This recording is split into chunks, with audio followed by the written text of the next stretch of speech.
vanhu vazhinji vaIsraeri vakafa. Zvino vanhu vakauya kuna Mozisi vakati, takatadza nokuti takapopotera Jehovha nemi. Kumbirai kuna Jehovha kuti abvise nyoka kwatiri. Mozisi akakumbirira vanhu. Ipapo Jehovha akati kuna Mozisi, uzviitire nyoka inopenga, ugoiturika padanda. Zvino mumwe nomumwe wakarumwa kana akaitarira uchararama. Mozisi akati, akaita nyoka yendarira, akaiturika padanda. Zvino mumwe nomumwe wakati kana arumwa akaitarira nyoka iyoyo yendarira wakararama. John chapter 3 verse 14 kusvika pa 15.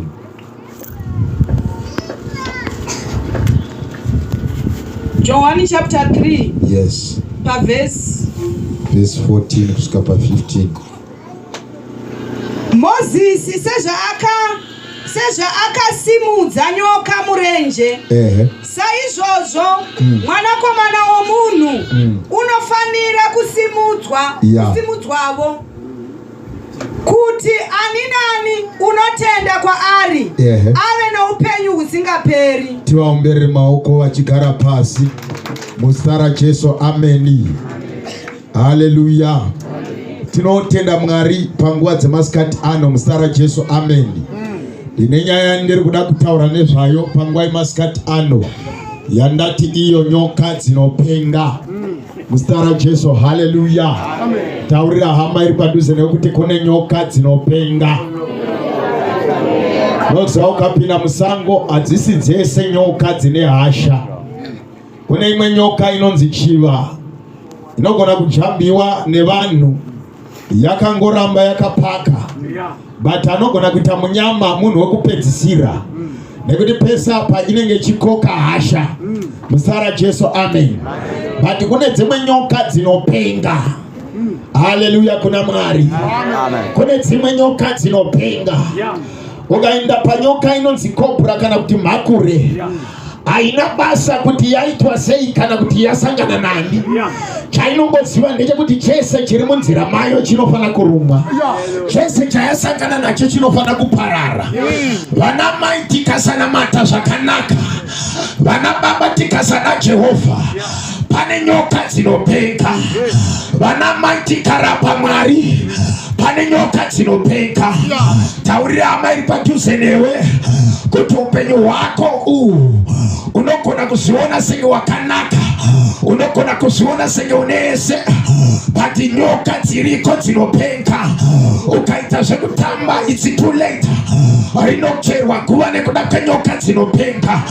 Bhaibheri shoko raMwari pataverengesa rinoti vana vaIsraeri ndokupa vataurirwa naJehovha kuti musapinda nepana Idhomu.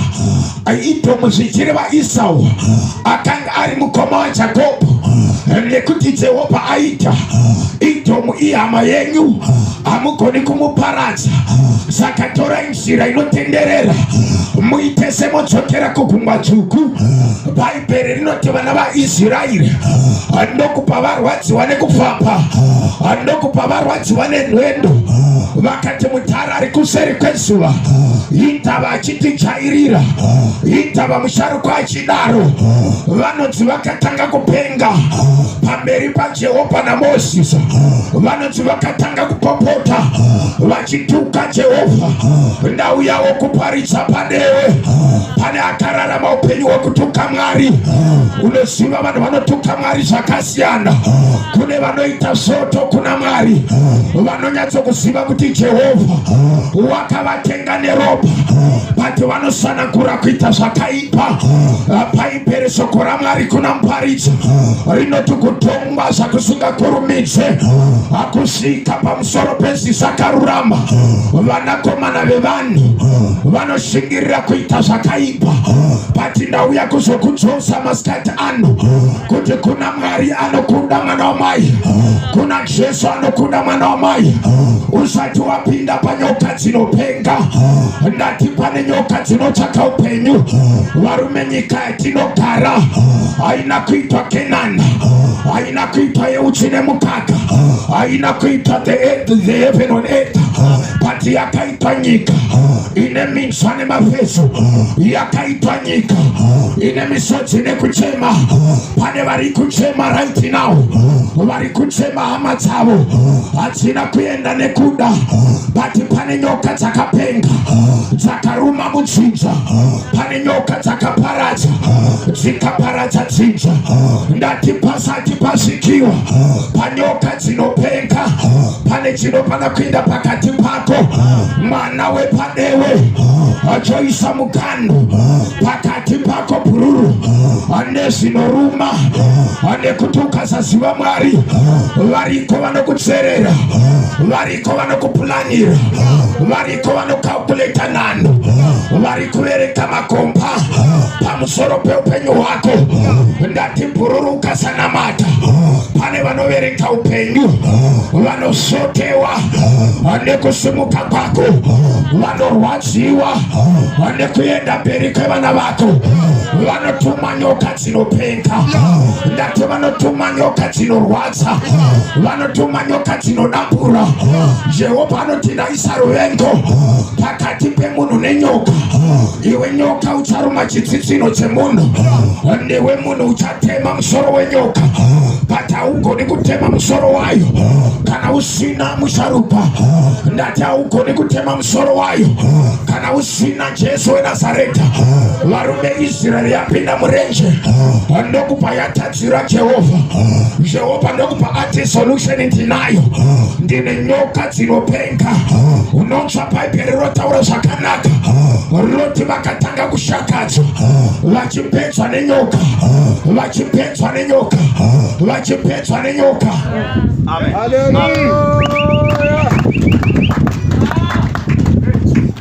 Muudze hama iri padhuze newewe kuti kana nyoka youya haitaviwe nemaoko.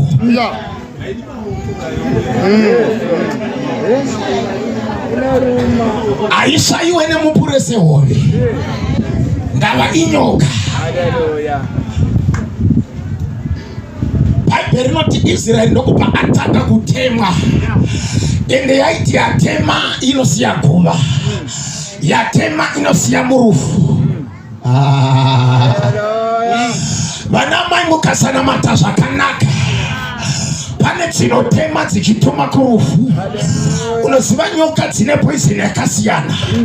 Kune dzinogona kukutema dzokupa time yekusurvive, yekuti ukakurumidzirwa unogona kurarama, but pane dzinotema dzosiya wava chando mwana wamai.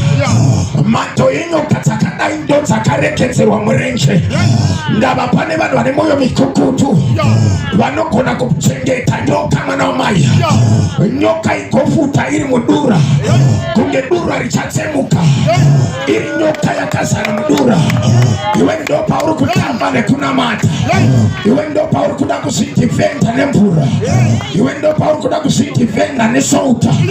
Ndati pane nyoka dzinopinda, hadzina ndava waisa chimuchinjikwa, hadzina ndava waisa zitombo, dzinopinda mwana wamai, nekuti chiri kutsvakwa nenyoka ukama hwako naJehovha. Ndati nyoka ikangozviona kuti hauna ukama nevari kuseri kwezuva, inopinda yoshakadza.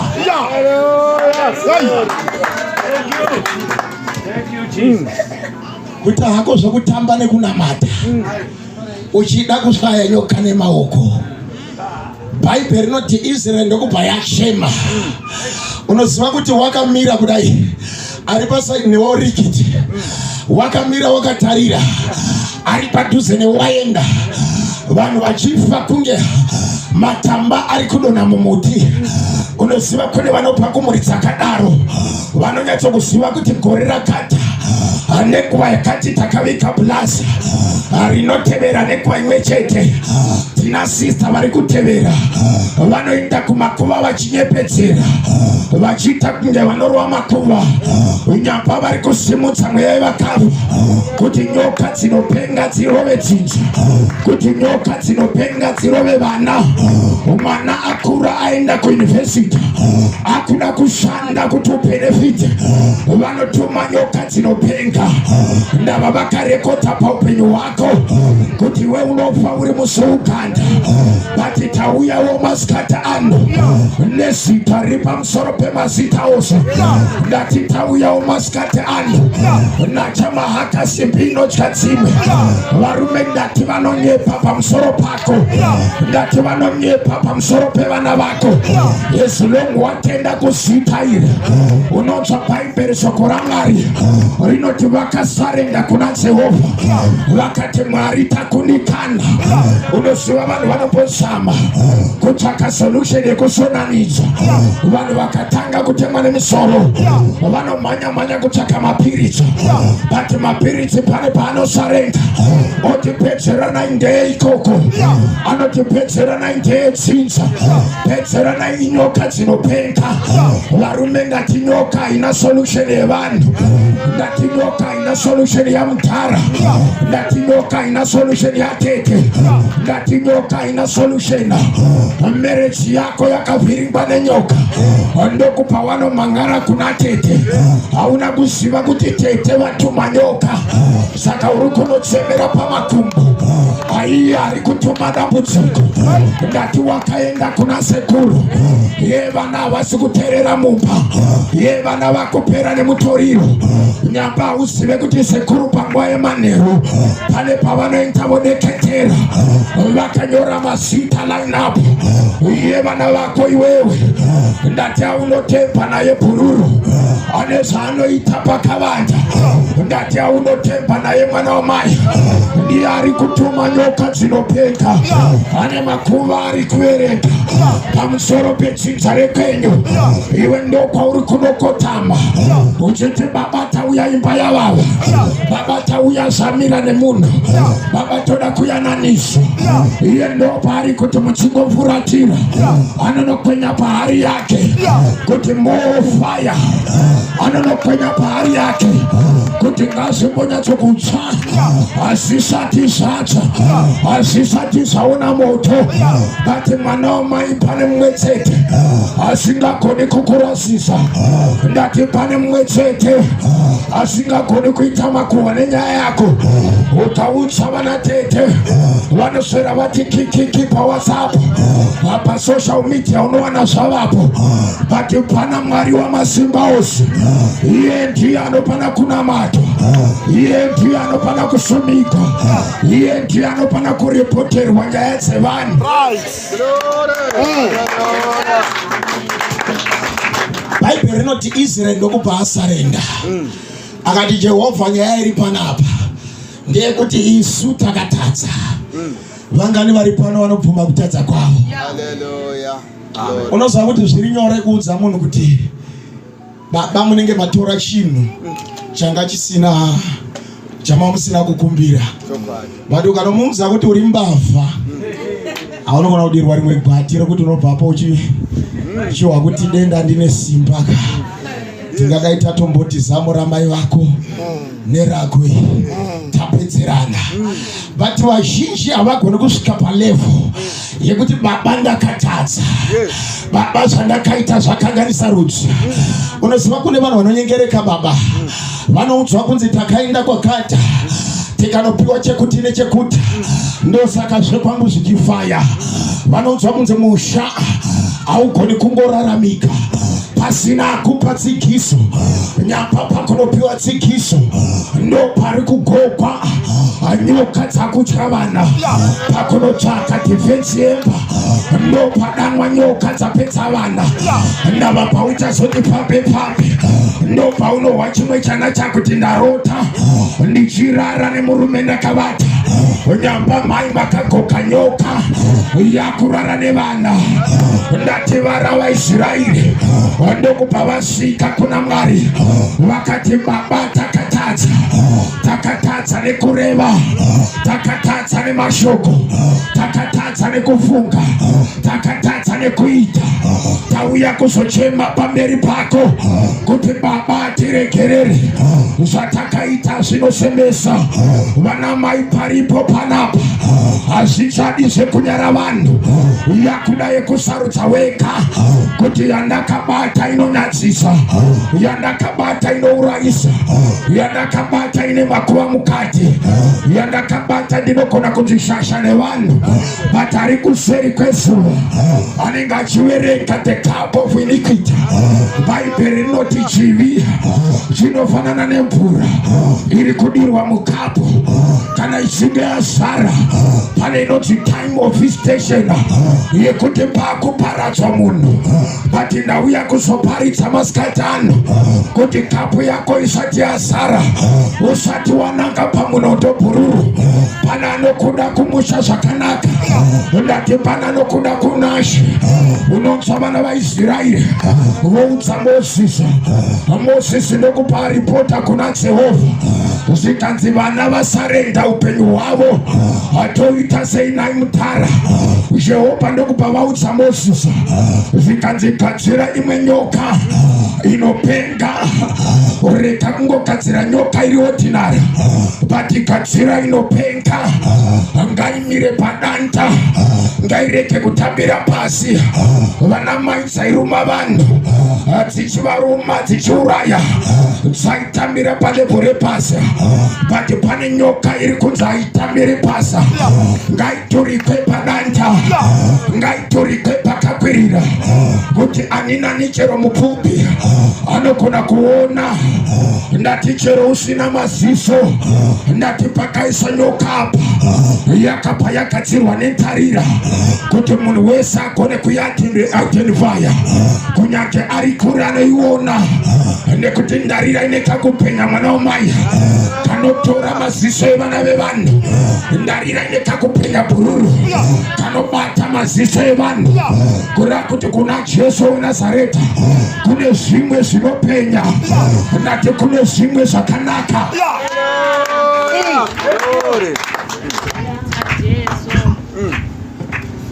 Kune zvimwe zvinogilita zvaunoti kana ukauya kwaari anokutambidza, anokupa. Pawairumwa nenyoka vanowana pane moto, pawairumwa nenyoka vanowana pane dziva remoto, ndati vanowana pane dziva reropa. Havagoni kuchapinda paimba yako nekuti ane zvimwe zvinopenya. Mozisi ngadzira nyoka but ngaive nyoka inopenga, ngaiinde palevho rakakwirira kureva kuti zvinokuataka mwana wamai zvakuda kuchinja levho.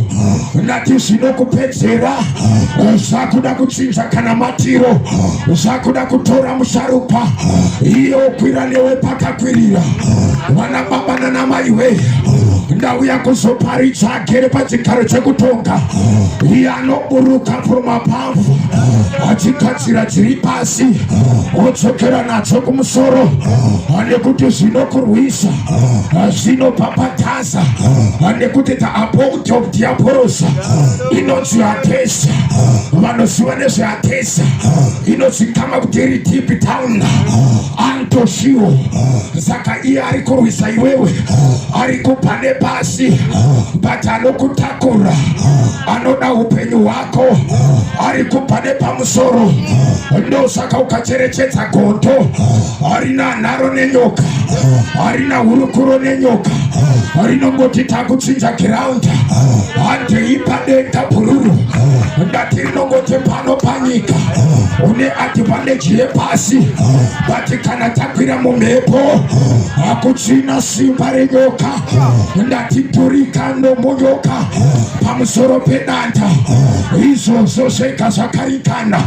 Unonzwa Johani ndokupauya zvikanzisa Mozisi akaturika nyoka padanta, ndizvo Jesu weNazareta achaturikwawo padanta kuti anina nanotenda kwari akirose line ndati pane line mwana wamai raunofana kukirosa masikatano line rekutambudzika line remamhepo line rezvikapu line remunyama ndauya kuzokukakata mwana wamai kukutanda serike line ndati between you nezvinokutambudza paita demarcation masikatano paita line ravapo rakatarwa nemusarukwa anoti anina nanotenda wakirosa from condemnation achipinda mukuva neupenyu varume tauya kuzoparidza upenyu ndati anina nanogamuchira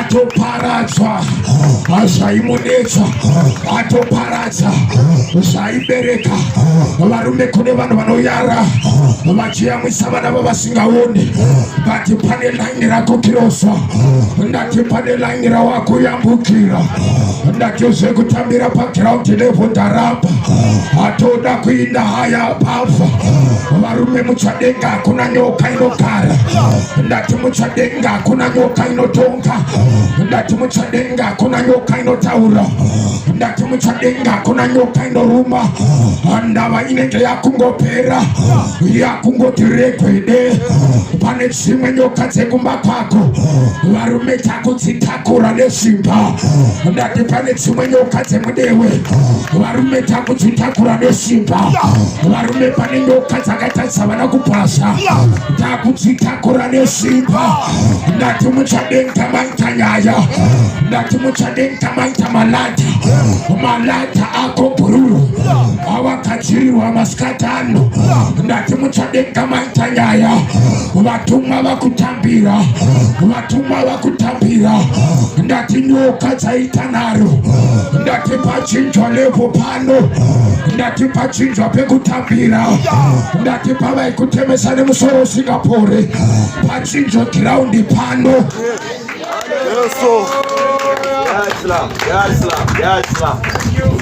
varume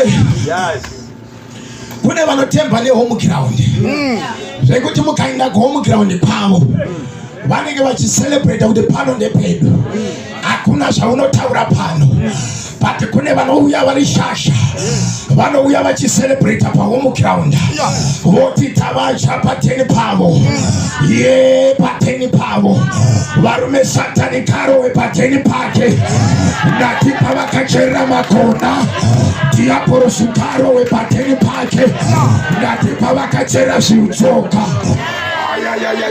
arowe pateni pake Yesu akasika ipapo panotemba napo karowe pateni pake ngati varume tine magani mena yekuti aite zvekutapa varume tauya nenhamba 9 yekuti aite zvekutapa hatina bhora rinotadza kupinda mugedhi hatinovarova pateni pavo ngati vachitenda kuzvitsika tinovarova pateni pavo vachitenda kumeni tinovarova pateni pavo vachitenda kumashura tinovarova pateni pavo ndava watauya naye uyu haana kutsairika aoparete zvinozikanwa nevanhu but anopfapa semhepo ndati semhepo inovhuvhuta haugoni kuizwa haugoni kuibata ukaimisa hatakutorova vamwe pateni pavo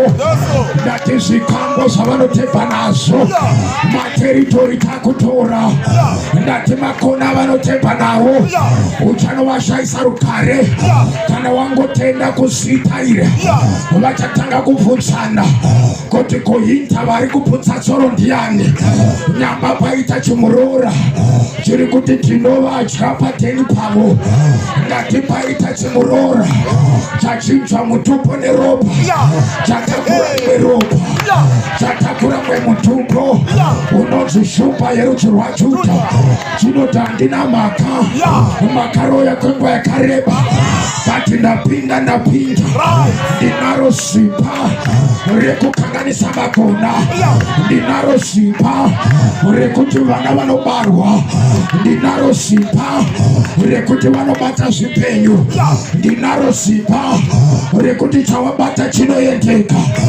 Yakapera nguva yekushanda mari dzichibiwa.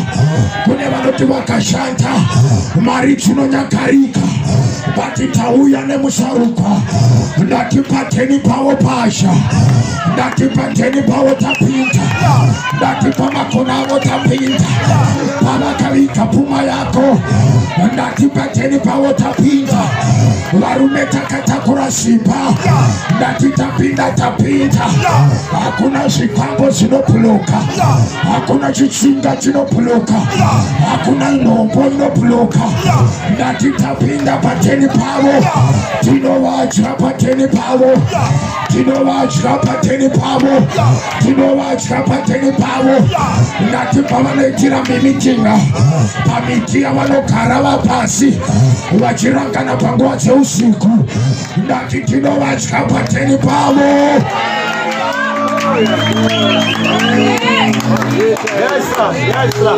Jehova haana kuti muri kuopareta muri kuIjipita, haana kuti muri kuKenani, anongoti pateni pavo. Varume nekuti inyoka yakaturikwa pamusoro pedanda haioparete zvebasa, inopareta from above.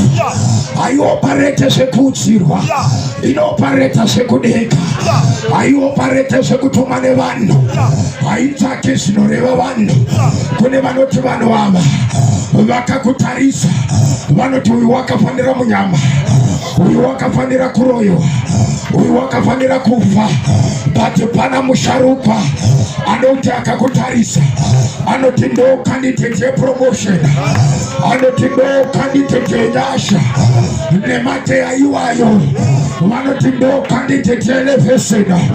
Varumerekera vaite zvavanoda, bati yatochinjwa tafura pano, reka vataure nezvezita rako, bati vacharovana mumamitingi iwayo, nekuti zita rashongedzwa, nekuti zita rashonga. Varume pane zvashongwa nezita rako, kutongouya pakuruseti ino zvakatorika. Naizvozvo uchaona zvimwe zvaikudzikanisa, uchatanga kuzvimhanyisa. Varume zvavaituma kuhope kwako, uchatanga kuzvimhanyisa. Uchakomanda zvekuita pamusoro pemamhepo, uchakomanda zvekuita pamusoro pemweya tsvina. Unovarovera pateni pavo pavakacherera makona ezita rako kuti riparare, ndo pawakuzoendesa namusharukwa. Unovhomora ansa dzenyaya dzako kana vakacherera marriage pateritori iyoyo. Ndati unovarovera ipapo, unovarovera ipapo, unovarovera ipapo. Vanonyepa, vanoita kumvura nezita rako. Ndati unovarovera ipapo, chero kumvura ikoko ukavasvikira. Ndati vanosiya makona vachitiza, nekuti unazvo zvawashonga, unazvo zvawatakura. Vanonyepa, vanotumira satanism muzvikoro. Ndati washandukwa iwewe, paunosvika pachikoro panoita tenda upside down. Zvavaitemba zvaparara, zvavaicherera zvaparara, zvavaitemba zvapera, zvavaitemba zvapera. Wakutsika nyoka dzinopenga, upapano wakutsika nyoka dzinopenga. Jesu anoti ndakupai simba rekutsika pamusoro penyoka nezvinyavada namasimba ese wakaipa. Hakuna chimwe chete chichakukuvadza. Uchipa pakuruseti ino mwana wamai, there is an empowerment yekutsika mapafu ata.